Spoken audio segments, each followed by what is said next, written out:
aplicación y los anexos a los cuales me voy a referir más adelante, que son justamente aquellos en los cuales se va a aplicar este tema de las detracciones. Y finalmente también una resolución de superintendencia, que es la 22 del 2013, que regula justamente la aplicación de ese sistema de pago de obligaciones tributarias, específicamente en lo que es la venta de inmuebles grabadas con el IGB. Entonces, lo primero que debemos de definir es justamente qué es una detracción, porque alguien tal vez puede confundirse, ¿no? Yo he escuchado tal vez, Manuel, por ahí el término percepción, he escuchado retención, y ahora voy a escuchar detracción. ¿Es lo mismo? No, no es lo mismo. Yo sé que suena similar, pero cada uno de estos tres sistemas, percepciones, retenciones y detracciones, tiene sus propias reglas de juego y son muy distintos uno de otro. Tienen, como les digo, sus propias reglas de juego cada uno, pero específicamente nos vamos a centrar el día de hoy en lo que son las detracciones. Que por cierto, las detracciones es un mecanismo que consiste en que el adquirente de un bien o de un servicio que está sujeto a ese sistema debe de descontar, o sea, detraer un porcentaje del precio de venta y depositarlo en una cuenta especial. Y esta cuenta es habilitada justamente en el Banco de la Nación, a nombre del proveedor del bien o el servicio, el cual por su parte utilizará los montos que le han depositado en su cuenta para el pago de sus obligaciones tributarias, como el pago de tributos, de multas, de pagos a cuenta, de ONP, de salud, entre otros. Entonces, a manera de resumen, ¿qué nos quiere decir esta primera lámina? De que, y que es la idea que quiero que tengan todos la tarde de hoy. Cuando hablamos de una detracción, hablamos de que si yo hago una operación comercial que está sujeta al sistema, y que vamos a ver más adelante qué operaciones están sujetas a este sistema, de esa operación comercial que yo voy a hacer, si es que está en el ámbito de aplicación, que vamos a ver más adelante, pues yo tengo que no pagarle la totalidad a el proveedor del servicio o del bien que yo estoy adquiriendo, sino que un porcentaje yo le voy a depositar a una cuenta especial que esta persona debe tener, que es la famosa cuenta de detracciones que únicamente se habilita en el Banco de la Nación. Si alguien se pregunta tal vez, yo puedo sacar mi cuenta de detracciones en cualquier otro banco comercial, llámese, voy a poner ejemplos, sí, BCP, Continental, Scotiabank, Interbank, Banbif, el banco que ustedes tengan en mente, ¿eso se puede? No. Al menos al día de hoy, únicamente podemos aperturar una cuenta de detracciones en el Banco de la Nación. Entonces les decía, de esta operación comercial, un porcentaje se va a depositar en esa cuenta que previamente el proveedor ha tenido que abrir o aperturar. Entonces, para tener un poco mejor la idea, vamos a ver el siguiente esquema en el cual les voy a ejemplificar cómo es que funciona este sistema. Lo primero, como ya les he venido indicando, es que el proveedor de un servicio o el vendedor de un bien tiene que aperturar su cuenta de detracciones en el Banco de la Nación. Tal vez para hacerlo un poquito más fácil, vamos a poner un ejemplo, ¿sí? Digamos, o bueno, no digamos, yo soy contador de profesión. Entonces, digamos de que yo trabajo de manera independiente, tengo mi estudio contable y brindo servicios a empresas para llevarles su contabilidad. Entonces, digamos a manera de ejemplo que yo le cobro 1,000 soles a una empresa para llevarle su contabilidad. Entonces, les voy anticipando que mi servicio está afecto a detracciones. La contabilidad está, un servicio contable está afecto a las detracciones siempre y cuando cumpla ciertos criterios que también les voy a indicar más adelante. Pero en mi ejemplo, yo emito una factura por el valor de 1,000 soles por servicios contables. Entonces, mi obligación como proveedor del servicio es aperturarme mi cuenta de detracciones. Acto seguido, como proveedor que soy de bienes o de servicios en mi caso, efectúo mis operaciones comerciales y como tal emito mi comprobante de pago. O sea, emito en este caso mi factura, ¿sí? A la empresa que me contrata para llevarle la contabilidad. Una vez que yo he emitido esa factura y mi cliente me va a pagar, yo debo de decirle que de los 1,000 soles, un porcentaje, en caso de servicios 12%, un porcentaje que es el 12% lo tiene que abonar en mi cuenta de detracciones y la diferencia, o sea, el 88% restante, eso sí me lo puede dar en efectivo si es que no supera los límites de bancarización o lo puede depositar en mi cuenta corriente de mi banco comercial, ¿sí? Entonces, ahí ya mi cliente tiene que hacer, digamos, ese desglose al momento de hacer el pago para que cumpla correctamente la obligación. Entonces, mi cliente, cuando va a hacer el depósito, sea a través de un canal presencial, que es acercarse a una oficina del Banco de la Nación, o hacerlo de manera virtual a través del uso de la clave Sol de él, esto va a generar una constancia por el depósito en mi cuenta de detracciones. Acto seguido, mi cliente tiene que entregarme justamente esa constancia y evidentemente pagarme el saldo que ha quedado pendiente de pago, ¿no? En efectivo, como les dije, o lo deposite en mi cuenta corriente de mi banco comercial X. Entonces, es así como funciona este sistema, aunque específicamente para lo que es el tema del traslado del arroz pilado, por ejemplo, este pago de la detracción hay que hacerlo antes de que salga el vehículo si es que se está haciendo algún traslado de ese tipo de bien, ¿sí? El arroz pilado. Entonces, ese es un paréntesis especial. Ahora, una vez que ya se ha depositado el pago de esa detracción, lo que podemos hacer con ese dinero es de que yo en esta cuenta que tengo, como les decía al inicio también, puedo pagar mis obligaciones tributarias. Puedo pagar mi impuesto a la renta, puedo pagar mi IGB, puedo pagar mi salud, mi ONP, entre otros tributos, o multas inclusive también, si es que eventualmente las tengo, o pago de fraccionamiento, por ejemplo. Para eso sirve la cuenta de detracciones. En resumen, esta cuenta de detracciones sirve para cumplir o tener, digamos, ese guardadito para poder cumplir con el pago de mis obligaciones tributarias para el caso del proveedor.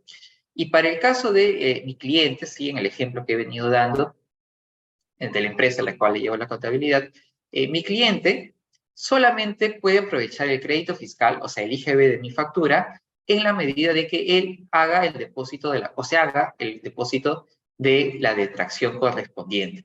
Porque si ese depósito de la detracción no se ha efectuado, mi cliente, en el ejemplo, no puede efectuar o no puede, perdón, utilizar el crédito fiscal de ese comprobante. Bien, dicho eso y ya teniendo una idea de cómo funciona ese sistema de las detracciones, vamos a empezar ya a ver el ámbito de aplicación de este sistema. Le comento de que existen anexos y depende del anexo que estemos revisando, que son bienes o servicios, vamos a ver algunos anexos que se aplica para lo que es venta, retiro de bienes o traslado, que es transporte, o bienes exonerados inclusive, o que se venden a través de bolsa de productos, que son justamente todos los numerales que tenemos aquí en pantalla. Entonces, si es que se dan alguna de esas operaciones comerciales, se están haciendo la obligación de efectuar el depósito de la detracción. Seamos un poco más específicos. Les decía, existen 3 anexos. Vamos a revisar el primer anexo de la resolución 183, les decía, del 2004. Entonces, en esta resolución nos indica qué bienes o qué servicios están afectados a la detracción y se divide en 3 anexos. Este primer anexo, que es el anexo número 1, habla de la venta de bienes, del retiro de estos bienes o del traslado o transporte de estos bienes que estamos viendo en pantalla, que son el azúcar, la melaza de caña y el alcohol etílico. Entonces, alguien tal vez puede pensar, siempre que yo he escuchado detracciones, se aplica, Manuel, siempre que pase los 700 soles, ¿no? Eso es lo que yo siempre he escuchado. Les comento, estimados amigos, de que específicamente para los bienes del anexo 1, que son los que estamos viendo en pantalla, la detracción se aplica siempre que el importe de la operación haya sido superior a una media UIT, ¿sí? A media UIT. Si es que es por menos de media UIT, en ese caso, específicamente para estos bienes, no se realiza la detracción, ¿sí? Entonces, específicamente para este tipo de bienes del anexo número 1, les decía de que se aplicará la detracción si es que yo vendo este tipo de bienes o si es que se da lo que es el retiro de bienes. ¿Qué es el retiro de bienes? Les pongo un ejemplo. Digamos de que yo soy el gerente de una empresa, ¿de acuerdo? De una empresa de azúcar, ¿sí? Entonces, esta empresa se dedica a vender justamente azúcar y yo como gerente tengo una actividad personal y decido llevarme un saco de azúcar, ¿sí? Por decir cualquier ejemplo. Entonces, Si ustedes pueden apreciar, no es que eso se ha vendido, simplemente yo como gerente general tomé un saco de azúcar de mi libre albedrío, lo tomé, y a eso justamente se le llama retiro de bienes. Que ese bien, en este ejemplo, el azúcar, no se ha destinado a una venta y por lo tanto no se ha emitido una factura por un importe de valor de mercado y no se ha pagado el IGB y todo lo demás de una operación comercial convencional, sino que simplemente yo como gerente lo he retirado. Entonces, en esos casos, por si acaso, igual se emite un comprobante a valor de cero y yo tengo que reponer el IGB de ese retiro de bienes. Pero para no salirnos tanto de la idea, esa es la figura del retiro de bienes. Entonces, si se da esa figura en los bienes que estamos viendo en pantalla, también se aplica la detracción. Y finalmente también en el transporte, por si acaso, ¿sí? Venta, retiro de bienes o transporte o traslado de estos productos implica de que se tenga que hacer una detracción.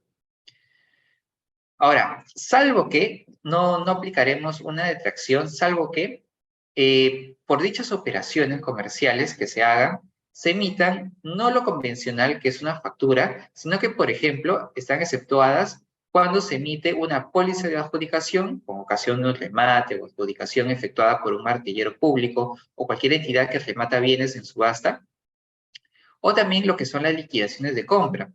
Si es que se utilizan cualquiera de esos dos documentos, no se aplica la detracción, por si acaso, ¿sí? Principalmente vamos a hablar de detracciones cuando hablamos de comprobantes que sí dan derecho a deducir crédito fiscal. Entonces, también tengamos en cuenta de que tratándose de esas operaciones con estos bienes del anexo 1, que son el azúcar, la melaza de caña y el alcohol etílico, el depósito tiene que hacerse antes de trasladar bienes, ¿sí? Cuando hablemos de traslado o transporte de estos bienes, tiene que efectuarse el depósito de la detracción con anterioridad a ese traslado. También tengamos en cuenta de que para el traslado de bienes debe realizarse con una guía de remisión y la constancia de detracción. O sea, imaginemos que yo estoy trasladando el azúcar, por ejemplo, de un punto a otro punto, y si es que eventualmente un agente fiscalizador de SUNAT está haciendo control, me va a pedir tanto la guía de remisión como la constancia del depósito de esa detracción. También tengamos en cuenta de que si el obligado a efectuar el depósito es el proveedor, este tiene que entregar al adquirente el original y copia de la constancia de depósito con el fin de que pueda sustentar el traslado de los bienes. Bien, hasta ahí fue lo que es el anexo número 1, que como hemos visto tiene algunas reglas en específico como les he indicado.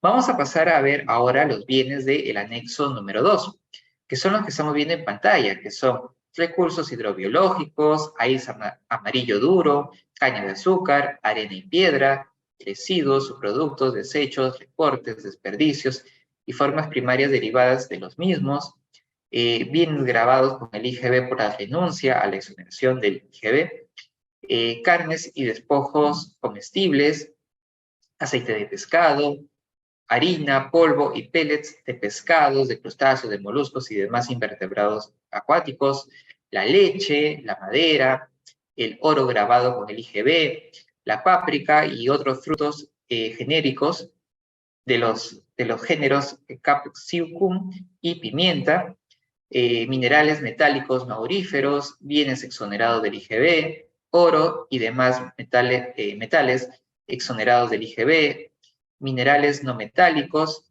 y también el plomo y la venta de inmuebles también está grabada o está incluida en ese anexo número 2. Y como pueden apreciar en pantallas, estimados amigos, cada uno de esos bienes que he venido mencionando tiene su propio porcentaje de detracción que debe de aplicarse. O sea, evidentemente, por ejemplo, no es lo mismo hablar del porcentaje del maíz amarillo que, por ejemplo, del azúcar, de la caña de azúcar. Como pueden apreciar, el punto 1 y el punto 4, estos tienen porcentajes distintos. De igual manera, por ejemplo, lo que es el plomo, que es el punto 23, este tiene la tasa del 15%. Entonces, dependiendo de la venta que se esté realizando, porque por cierto, para estos bienes del anexo 2, hablamos de operaciones que se realicen por venta o retiro de bienes. Entonces, si es que se aplica a alguna venta de estos bienes que estamos viendo en pantalla, hay que aplicarle el porcentaje que corresponde.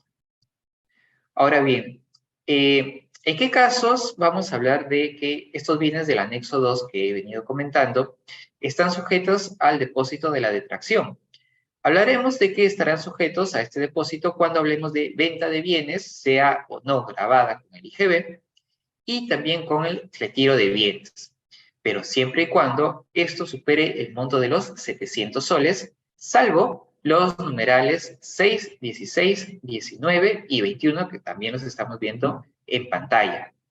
Entonces, aquí tal vez ya entra un poco la regla general que les decía en el anexo anterior, de que lo usual es escuchar de que, la detracción se aplica a partir de 700 soles. Y sí, eso tal vez es lo más usual, ¿no? Pero hay bienes en específico, como vimos los del anexo 1 anteriormente, y estos que también están aquí en pantalla, los residuos o productos, desechos, recortes, desperdicios y formas primarias derivadas de los mismos, el oro grabado con el IGB, pero un momento.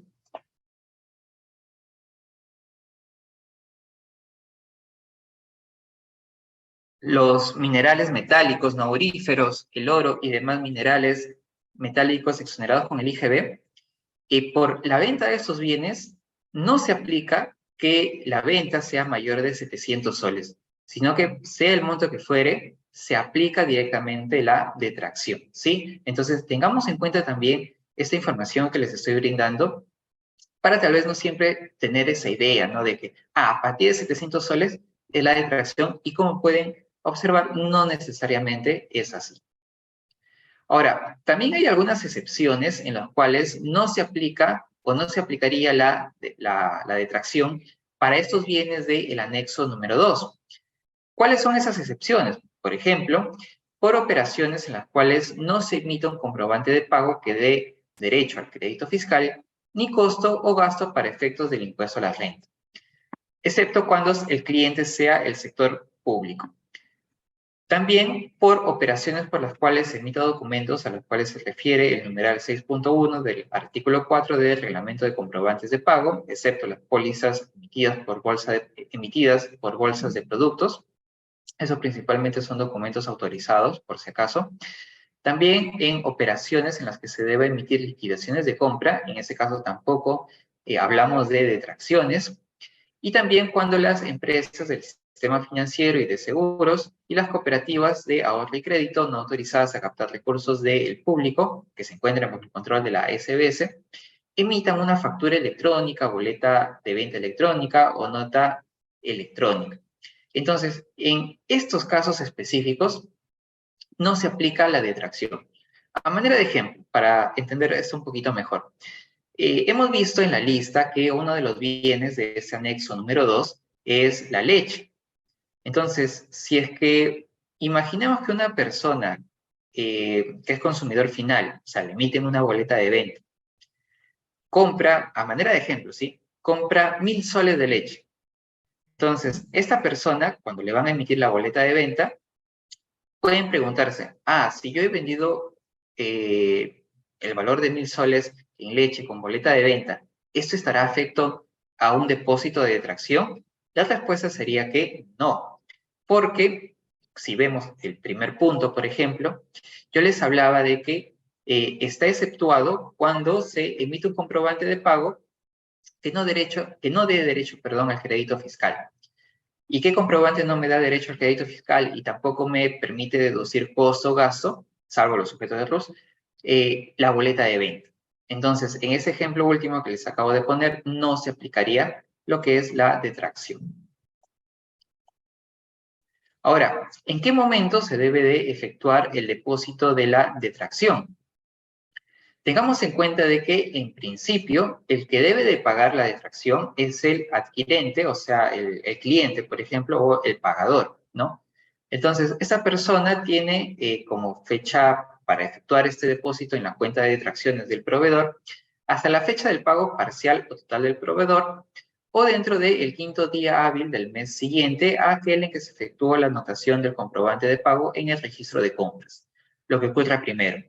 Entonces, imaginemos que se ha hecho un pago parcial o un pago total Entonces, en ese momento se tiene que efectuar la detracción. O máximo hasta, o dentro, mejor dicho, del quinto día hábil del mes siguiente, en el cual se ha anotado ese comprobante en el registro de compras. Entonces, tengamos en cuenta, porque esta es la oportunidad de el pago de esa detracción. O también puede ser el proveedor siempre que se le haya pagado la totalidad del servicio, o sea, se le haya pagado el 100% de una factura. Entonces, en ese caso, el proveedor, al recibir la totalidad del dinero, porque el cliente tal vez se desentendió de la obligación y me pagó la totalidad a mí, yo como proveedor tengo como plazo hasta como máximo el quinto día hábil siguiente de recibida la totalidad de la operación, ¿sí? Entonces, a manera de resumen, en principio, quien debe de hacer el depósito de la detracción es el cliente, ¿sí? Porque él es el que me va a pagar y él tiene que dividir un porcentaje en mi cuenta de detracciones y la diferencia en mi cuenta de mi banco comercial o en efectivo, de ser el caso. Pero puede darse el caso de que esta persona se desentienda de esa obligación y me cancele la totalidad o el 100% de la operación a mí y yo me haga la famosa autodetracción. Entonces, esas serían las oportunidades para efectuar ese depósito. Ahora, ¿qué pasa específicamente en lo que es la venta de bienes inmuebles? En este caso, los obligados a efectuar el depósito, cuando hablamos de una venta de un bien inmueble, es cuando el adquirente de un bien inmueble emite un comprobante que permite ejercer derecho al crédito fiscal, ¿sí? Entonces, si es que yo, por ejemplo, adquiero un inmueble y por yo le adquiero un inmueble, digamos, a una constructora, y yo estoy adquiriendo este inmueble para un almacén, digamos, de mi empresa. Entonces, la constructora me ha girado una factura por la compra de este almacén que yo estoy haciendo. Entonces, en ese caso, se está originando la detracción, ¿sí? Por la venta del bien inmueble. Entonces, el obligado a efectuar ese depósito de la detracción soy yo como adquirente, por si acaso, ¿sí? Salvo que el proveedor tenga esa obligación cuando el comprobante que se ha emitido no permite ejercer el derecho al crédito fiscal ni sustentar costo o gasto para efectos tributarios, o cuando éste reciba la totalidad del importe de la operación sin haberse efectuado previamente el depósito de la detracción. Un ejemplo de esto, que la constructora, en vez de venderle a una persona que lo va a adquirir este inmueble para un almacén, por ejemplo, el cliente es una persona que lo va a destinar para su propia vivienda. Entonces, en ese caso, la constructora emite una boleta de venta y como este comprobante no sustenta costo o gasto para efectos tributarios y tampoco permite deducir crédito fiscal, en ese caso el obligado será la misma constructora, en mi ejemplo. ¿Y en qué momento debe hacerse el depósito de esa detracción? Seguimos en lo que es venta de inmuebles, pues hasta la fecha de pago parcial o total al proveedor del bien inmueble o dentro del quinto día hábil del mes siguiente a aquel en que se efectúe la anotación del comprobante de pago en el registro de compras, lo que ocurra primero. O, de ser el caso, hasta la fecha de pago parcial o total al proveedor, en ejemplo, a la constructora, del bien inmueble cuando éste esté obligado a efectuar el depósito, en los casos que hemos visto anteriormente, cuando el comprobante no permite ejercer el derecho al crédito fiscal o a sustentar costo o gasto. O también dentro del quinto día hábil del mes siguiente de recibir la totalidad de la operación. Entonces, esos serían los momentos para efectuar el depósito para los bienes del anexo número 2. Finalmente, vamos a ver los bienes no bienes, sino ya servicios que nos indica el anexo número 3 de esta resolución de superintendencia 183 del 2004. ¿Cuáles son esos servicios que están afectos a detracción? Los que estamos viendo en pantalla: intermediación laboral y tercerización, arrendamiento, o sea, alquiler de bienes, mantenimiento y reparación de bienes muebles, movimiento de carga, otros servicios empresariales, comisión mercantil, fabricación de bienes por encargo, servicio de transporte de personas, contratos de construcción y demás servicios grabados con el IGB. Entonces, De igual manera, aquí pueden advertir de que dependiendo del servicio que se esté realizando, hay porcentajes también distintos. Puede ser del 10%, el 12%, o específicamente para lo que es contratos de construcción, el porcentaje de la detracción es el 4%. Entonces, dependiendo del servicio que se esté tratando, hay que aplicar el porcentaje correspondiente. Y ahora bien, ¿cuándo nace esta obligación? Cuando se realicen esta prestación de servicios grabadas con el IGB o en el caso de construcción, siempre que el monto no supere los 700 soles. ¿Sí? Pero supere los 700 soles, quise decir. Entonces, esto es tal vez lo típico, ¿no? Lo que siempre hemos tal vez escuchado, que la detracción se aplica por montos mayores a 700 soles. Y sí, en parte es cierto, pero no para todos los casos, como hemos visto anteriormente. Aquí también hay algunas excepciones que son similares a las que ya hemos revisado en el anexo número 2, que cuando se realicen operaciones que no permitan, en los cuales no se emite un comprobante de pago que dé derecho a deducir crédito fiscal, ni costo o gasto, cuando se realicen también operaciones en las cuales se emita documentos a los que se refiere el numeral 6.1 del artículo 4 del reglamento de comprobantes de pago, cuando el usuario del servicio tenga la condición de no domiciliado, o también cuando se emite un comprobante de pago que otorgue derecho a deducir gasto, en los casos en los que se señala en el inciso A del segundo párrafo del artículo 46 de la Ley del Impuesto a la Renta. A manera de ejemplo, y tal vez resuelva una duda que en algún momento me la hicieron. ¿Qué pasa si es que yo brindo un servicio y este servicio me han emitido como comprobante de pago un recibo por honorarios? ¿Sí? En ese caso, estimados amigos, hay detracción. Si es que me emiten a mí, me hicieron un servicio de contabilidad, ¿no? Que es parte de los servicios que están afectos a detracción. Pero en vez de darme una factura, me han dado un recibo por honorarios. Les preguntaba, ¿en ese caso hay detracción? La respuesta es no, no hay detracción tampoco en ese caso. Pero alguien puede preguntarme, pero Manuel, si el recibo por honorarios sí sirve para deducir costo o gasto para efectos tributarios, eso lo indica el reglamento de comprobantes de pago. Pero les comento, estimados amigos, de que todo lo que hemos venido hablando hasta ese anexo número 3 aplica cuando hablamos de servicios afectos a rentas de tercera categoría. Si hablamos de otros tipos de renta, porque por ejemplo el alquiler, los servicios del anexo número 3, el alquiler puede ser también un alquiler de renta de primera categoría. Y de igual manera alguien puede preguntarse, Manuel, a mí una persona natural sin negocio me alquila su vivienda como almacén o como oficina comercial. ¿En ese caso hay detracción? La respuesta igual sería que no en el caso de que el dueño de ese inmueble sea perceptor de renta de primera categoría. A manera de conclusión, únicamente hablamos de detracciones cuando la operación que se esté realizando está efectuada por perceptores de rentas de tercera categoría, ¿sí? Y no rentas de cuarta, como les había dicho, en el caso de recibos por honorarios o en el caso de rentas de primera categoría, que son alquileres.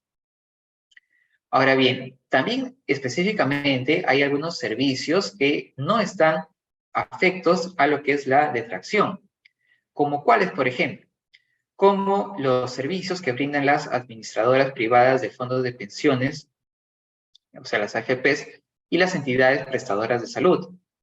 Para ese tipo de personas o de contribuyentes, los servicios que realizan no están afectos, por si acaso, a detracción. Asimismo, los centros de inspección técnica vehicular, cuando hacen este servicio, tampoco está afecto a detracción, por si acaso.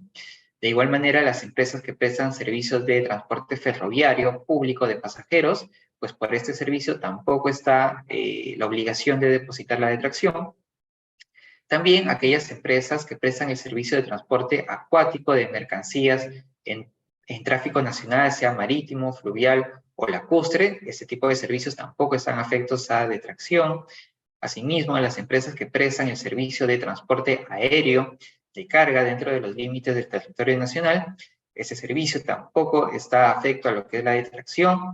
Asimismo, las empresas que prestan el servicio de transporte aéreo no regular de pasajeros y los servicios de transporte aéreo especial de pasajeros, pues eso tampoco está afecto a detracción. De igual manera, cuando las empresas del sistema financiero y de seguros y las cooperativas de ahorro y crédito realicen sus servicios, tampoco están afectos a detracción. Y finalmente, la Iglesia Católica, cuando realice operaciones de alquiler, que será el arrendamiento o el subarrendamiento de bienes inmuebles.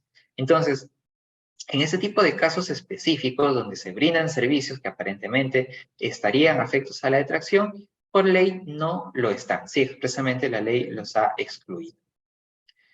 Ahora, ¿quién es el obligado cuando hablamos de estos servicios que nos indica el anexo número 3 de la resolución 183/2004? ¿Quién y en qué momento tiene que hacer el depósito de la detracción? En principio, el que tiene que hacer el depósito es el usuario, o sea, el cliente, y tiene como fecha hasta el pago que se está haciendo parcial o total al proveedor, o dentro del 5º día hábil del mes siguiente, en el cual se efectúa la anotación en el registro de compras, lo que ocurra primero. O si es que el proveedor del servicio ha recibido la totalidad del pago, pues el proveedor, tiene dentro del 5º día hábil del mes siguiente de recibida la totalidad de la operación para efectuar ese pago. En ese tipo de operaciones, les comento, no se puede incluir operaciones no afectas a la detracción. ¿A qué me refiero? Pongamos un ejemplo del anexo número 2. Uno de los bienes que están afectos a detracción del anexo 2 es la arena y piedra. Imaginemos que vendemos arena y piedra, que así está afecto, y en una misma operación también vendemos polos. Sí, vendemos polos. Alguien puede decir, ya, al momento de emitir una factura, como es una sola operación, voy a poner ahí en la factura venta de arena y piedra por monto tal, y venta de polos, la cantidad tal, por el importe tal, en una misma factura. ¿Eso se puede? La respuesta sería de que, bueno, de poder se puede, pero no es lo correcto. ¿Y por qué no es lo correcto? Porque como la venta de polos no está grabada con lo que es la detracciones o no está dentro del ámbito de aplicación de las detracciones, si es que yo le incluyo en una factura con un bien que sí está afecto a este sistema, el bien, o sea, la venta de polos, correrá la misma suerte que el bien que sí está afecto a la detracción. O sea, finalmente sí va a hacerse el depósito de esa detracción si es que yo le incluyo en ese comprobante. Lo que yo tendría que hacer, estimados amigos, es de que si voy a vender un bien que sí está afecto a detracciones con un bien que no está afecto, emitir comprobantes distintos para que este comprobante se realice la detracción correspondiente y que no está dentro del ámbito de aplicación simplemente no se pague ninguna detracción. Y por cierto, al momento de emitir el comprobante de pago, este comprobante tiene que tener como información, no necesariamente impresa, que como tiene que tener una frase que es que la operación está sujeta al sistema de pago de obligaciones tributarias. Ya para pasar casi al tema de la liberación de los fondos de la cuenta de detracciones, les comento, si es que tal vez por ahí tienen la duda, de que qué primaría si es que yo le vendo a un agente de retenciones y ese bien está afecto a las detracciones también. O sea, hay retención y hay detracción al mismo tiempo. ¿Cuál de los dos va a primar o se aplican los dos? La respuesta sería de que en ese tipo de casos no se efectúa la retención del IGB, sino que lo que prima en ese caso es la detracción, ¿sí? O sea, se aplicaría la detracción y no la retención de ser ese el caso. ¿Y cuál es la incidencia que tiene este pago de obligaciones en el IGB? Es que si no se realiza el depósito de la detracción, yo no puedo como cliente, como receptor de ese comprobante, utilizar el crédito fiscal, porque debo tener en cuenta de que yo solo puedo utilizar el crédito fiscal o lo puedo usar como un beneficio, como usarlo a favor del exportador o cualquier otro beneficio vinculado a la devolución del IGB, siempre y cuando en el periodo que yo haya anotado el comprobante de pago respectivo en el registro de compras, yo solamente lo puedo utilizar siempre que haya depositado la detracción correspondiente. Caso contrario, ese derecho a ejercer el crédito fiscal, por ejemplo, lo tendré a partir de que se acredite el depósito de la detracción. Antes no, si yo no he pagado esa detracción, no puedo simplemente utilizar el IGB o crédito fiscal de ese comprobante que es recibido.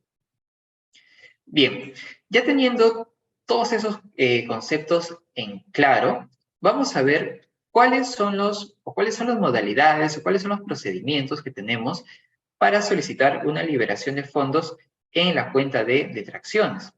Les comento que hay dos procedimientos y bueno, hay un procedimiento extra que es específico para buenos contribuyentes o agentes de retención. Esos dos procedimientos que les indico los hemos denominado procedimiento general y procedimiento especial. Y cada uno tiene sus propias reglas, porque les comento. El procedimiento general, que es tal vez el más usual o el que más se pide, es únicamente utilizado para los servicios que hemos visto en el anexo número 3. Entonces, yo hablo de que puedo solicitar mi liberación de fondos como procedimiento general siempre que yo me dedique a realizar servicios, ¿sí? Entonces, este procedimiento general, yo tengo tengo plazos específicos para poder solicitar esa liberación. ¿Cuáles son esos plazos? Son los meses de enero, abril, julio y octubre, ¿sí? Espacios de 3 meses en cada uno. Y por cada uno de estos 4 meses, tengo únicamente los 5 primeros días hábiles de cada uno de esos meses. O sea, cuando me refiero a días hábiles, me refiero sin contar ni sábados, ni domingos, ni feriados. Entonces, a manera de resumen, en ese procedimiento general, que también más adelante voy a dar más pautas, en ese procedimiento general únicamente aplica para servicios, que son del anexo 3, y hay un plazo específico que son los 5 primeros días hábiles de enero, abril, julio y octubre. Hay otro procedimiento que son para aquellos que venden bienes, retiran bienes o transportan bienes, que son los del anexo 1, o venden bienes o retiran bienes del anexo número 2. Entonces, si es que yo me dedico a este tipo de operaciones, mi caso es el procedimiento especial. Este procedimiento especial yo lo puedo solicitar dentro de los 3 primeros días hábiles de cada quincena del mes. O sea, aquí hay como que mayor frecuencia para poder solicitar la liberación de fondos de mi cuenta de detracciones. Entonces, es cada quincena de cada mes. Y finalmente, hay como un procedimiento alternativo, o más que todo es como un beneficio para aquellos que son buenos contribuyentes, aquellos contribuyentes que SUNAT los designa como tal, como buenos contribuyentes, y también a los agentes de retención. Entonces, cuando estos buenos contribuyentes o agentes de retención quieran solicitar su liberación de fondos como procedimiento general, ellos tienen plazos, un plazo específico que es más amplio, que es los meses de enero, de marzo, de mayo, de julio, de septiembre y de noviembre, ¿sí? No solo los 4 meses que nos indica el procedimiento general, sino que ellos tienen 6 meses para poder solicitar esa liberación de fondos. Hablemos un poquito más acerca de estos sistemas. Como ya les venía indicando, el procedimiento general puede solicitarse máximo 4 veces al año durante los primeros 5 días hábiles de los meses de enero, abril, julio y octubre. En el caso de buenos contribuyentes o agentes de retención del IGB, la solicitud de libre disposición de los montos depositados podrá solicitarse máximo 6 veces al año durante los 5 primeros días hábiles de enero, marzo, mayo, julio, septiembre y noviembre. Esta libre disposición de los montos depositados comprende el saldo acumulado hasta el último día hábil, hasta el último día del mes precedente al anterior, al cual se presenta la solicitud de liberación de fondos en la cuenta de detracciones. ¿A qué me refiero con este punto? Que es muy importante porque también se reciben bastantes consultas sobre eso. No sé si les ha pasado, estimados amigos, de que piden una liberación de fondos por un monto tal, que es el monto que ustedes ven en su cuenta, pero no les liberan todo, sino les liberan un poco menos. ¿A qué se debe eso, estimados amigos? Se debe a que cuando yo presento una solicitud, digamos, la presenté ahora en enero de 2023, la devolución va a corresponder hasta el saldo que yo haya tenido acumulado hasta, en el ejemplo, noviembre del 2022. Porque lo que se toma en cuenta es el saldo que yo haya acumulado hasta el último día del mes precedente al anterior. O sea, si que yo les digo enero, lo he presentado en enero, el mes anterior, ¿cuál es? Diciembre, y el mes precedente a ese anterior, noviembre. Entonces, hasta noviembre, si es que yo lo pido en enero, será mi corte para saber cuánto me van a devolver en esta liberación de fondos. Y también para solicitar esta liberación de fondos, debo tener en cuenta de que este saldo que yo tenga no lo haya agotado por 2 meses consecutivos en el caso de buenos contribuyentes y agentes de retención, o para el caso de los demás contribuyentes, debo de arrastrarlo un mínimo de 3 meses. O sea, a manera de ejemplo, si yo inicié actividades en febrero, ¿sí? No, en marzo, sí, este mes de marzo. Entonces, yo inicié actividades en este mes de marzo, he emitido facturas, me han depositado en mi cuenta de detracciones. Yo les decía que uno de los meses para pedir liberación es enero, abril, julio y octubre. Pero como yo inicié ahora en marzo, en este mes de marzo, si yo quisiera presentar mi solicitud ahora en abril, no voy a poder. ¿Por qué? Por lo mismo que les acabo de indicar de que ese saldo en mi cuenta de detracciones, por lo menos tiene que haber sido arrastrado 3 meses. Sí, para en general de todos los contribuyentes, pero para buenos contribuyentes y agentes de retención es de 2 meses, por si acaso, ¿sí? Eso fue lo correspondiente al procedimiento general, y para el procedimiento especial, tengamos en cuenta de que aquí se puede solicitar la liberación hasta en 2 oportunidades por mes dentro de los 3 primeros días hábiles de cada quincena. Esto se aplica tanto para los bienes señalados en el anexo 1 como los bienes señalados en el anexo número 2. Cuando el titular de la cuenta se le hubiera efectuado el depósito por sus operaciones de compra y a su vez por operaciones de venta grabadas con el IGB, o también, un momento,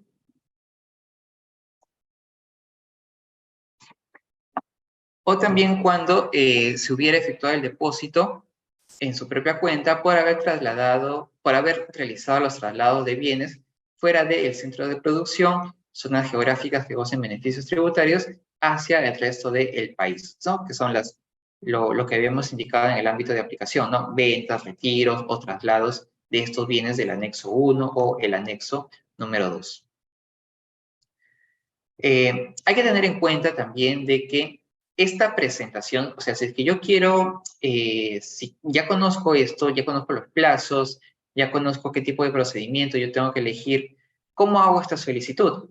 Esta solicitud yo la puedo realizar o la puedo presentar, mejor dicho, yo como titular o mi representante legal o un apoderado autorizado expresamente, a través de un documento público o privado con firma legalizada por fedatario o fedatario de la SUNAT o notario público de manera presencial.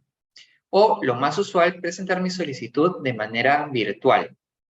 Existen esos dos canales. Como les digo, lo más usual tal vez es ingresar con mi clave SOL al formulario 1697 y en él presentar mi solicitud en los plazos que ya he indicado anteriormente. Pero imaginemos que por X motivos no puedo ingresar a la página. Tengo otra opción que es el canal presencial, que tal vez no es el más usual, pero que también puede darse mediante una solicitud en la cual tiene que estar firmada por un notario público, tiene que estar legalizada o fedateada por un funcionario de SUNAT. Entonces, aquí lo sugerible también es que al momento de solicitar mi liberación de fondos de cuenta de detracciones, utilice lo que es el abono en cuenta, ya que mediante esta modalidad es mucho más rápido la entrega de esta liberación de fondos de la cuenta de detracciones. Entonces, para solicitar esta modalidad de abono en cuenta y no lo usual que era antes, y cuando digo antes es hace 5 años atrás, el cheque, yo tengo que previamente haber registrado mi CCI en la página web de SUNAT y que este CCI tenga el estado válido o pendiente, que es en proceso de validación, ya que si es que yo registro mi CCI y ese finalmente, después de una evaluación, ha sido rechazado, no voy a poder pedir mediante abono en cuenta. Sí tengo que verificar que esté válido el CCI que yo he registrado en la página web de SUNAT haciendo uso de mi clave SOL. También les comento de que para ya cobrar la liberación de fondos de mi cuenta de detracciones, una vez que yo he solicitado mi liberación de fondos, que por cierto el plazo para tener una liberación es máximo 30 días, ese resultado me lo van a notificar al buzón electrónico de mi clave Sol. Y lo que va a hacer SUNAT es comunicarle al Banco de la Nación, a más tardar al día siguiente de resuelta la solicitud, todas aquellas solicitudes que han sido aprobadas con la finalidad de que el Banco de la Nación proceda a liberar esos fondos.